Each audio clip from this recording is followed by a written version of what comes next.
Singh, assistant professor, Gandhi स्मारक, त्रिवेणी PG college, बरदर, Azamgarh.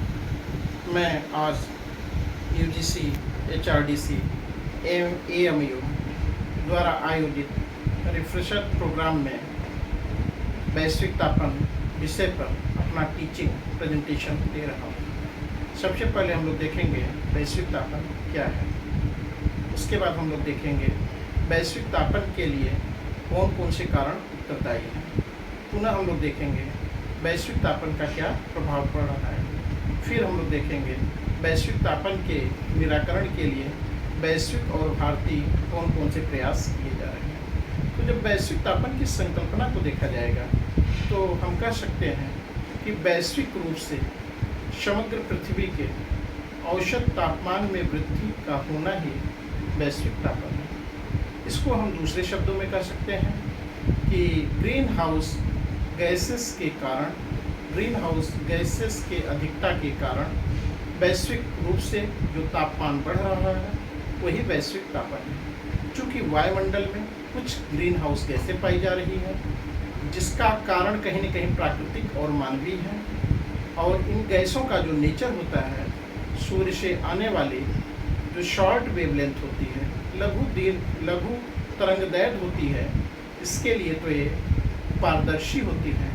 लेकिन जब पार्थिव विकिरण वायुमंडल में पहुंचता है दीर्घ तरंगदैर्घ्य के लिए रूप में, इसके लिए अपारदर्शी होती है।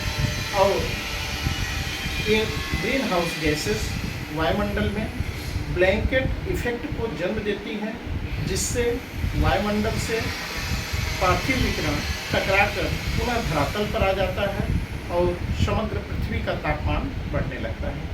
जब हम इनके कारण को देखेंगे, इसमें मुख्य कुछ गैसें हैं, जैसे carbon dioxide CO2, methane CH4, N2O, nitrous oxide PFC, perfluorocarbon, SHF, sulphur hexafluoride. इन गैसों की वजह से वायुमंडल में ग्रीन हाउस प्रभाव का जनन हो रहा है और वैश्विक तापन की संकल्पना का अभ्युदय हुआ है। इन गैसों के स्रोत को देखा जाएगा तो इंडस्ट्री सेक्टर है, औद्योगिक क्षेत्र से इन गैसों का उत्सर्जन होता है। एग्रीकल्चर सेक्टर है, कृषि क्षेत्र है, कृषि क्षेत्र से गैसों का उत्सर्जन होता है। इसके साथ साथ ऑटोमोबाइल है, ऑटोमोबाइल जिसमें परिवहन वगैरह के साधन हैं, वहाँ से भी ग्रीन हाउस गैसों का उत्सर्जन होता है। साथ ही साथ कुछ प्राकृतिक कारण हैं जिनकी वजह से भी वायुमंडल में ग्रीन हाउस गैसों का उत्सर्जन होता है। उन प्राकृतिक कारणों में मुख्य रूप से ज्वालामुखी।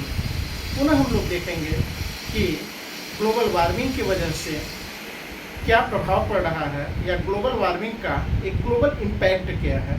इसके इम्पैक्ट को हम लोग स्थलमंडल के रूप में, जलमंडल के रूप में, वायुमंडल के रूप में, जैवमंडल के रूप में देख सकते हैं। जब स्थलमंडल की बात की जाएगी तो वैश्विक तापन का स्थलमंडल पर प्रभाव कहीं न कहीं अतिवृष्टि, अनावृष्टि, मरुस्थलीकरण के रूप में देखा जाता है।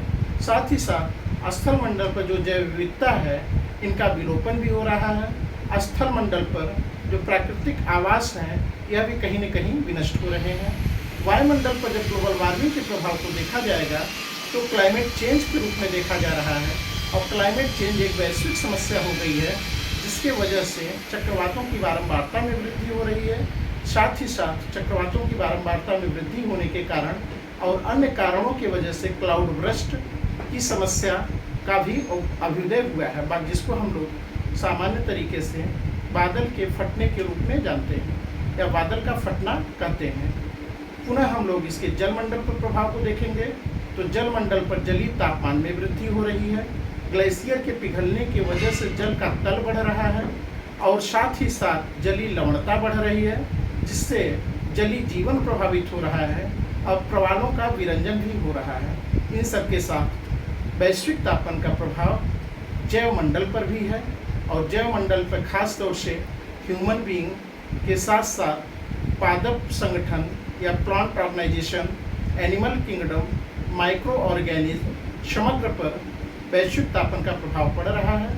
इसके निराकरण के लिए यदि हम लोग देखें, इसके निराकरण को हम लोग वैश्विक संदर्भ में, भारतीय संदर्भ में और एनजीओ के स्तर पर और सर्वाधिक व्यक्तिगत स्तर पर समझ सकते हैं।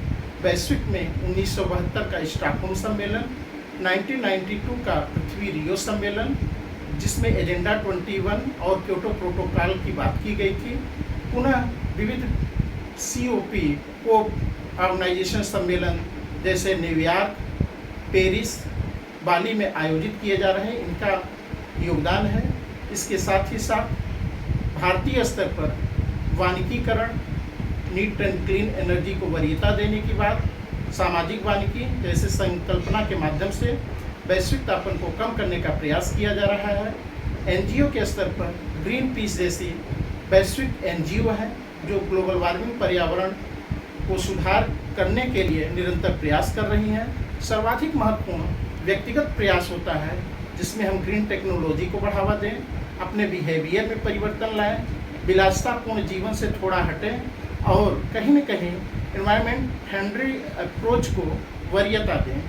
तो यदि हम लोग व्यक्तिगत स्तर से इन सब कार्यों को करेंगे तो अवश्य वैश्विक तापन से हम लोग निजात पाएंगे और विश्व समुदाय को संतुलित सुंदर बनाने में अपना योगदान देंगे। Thank you.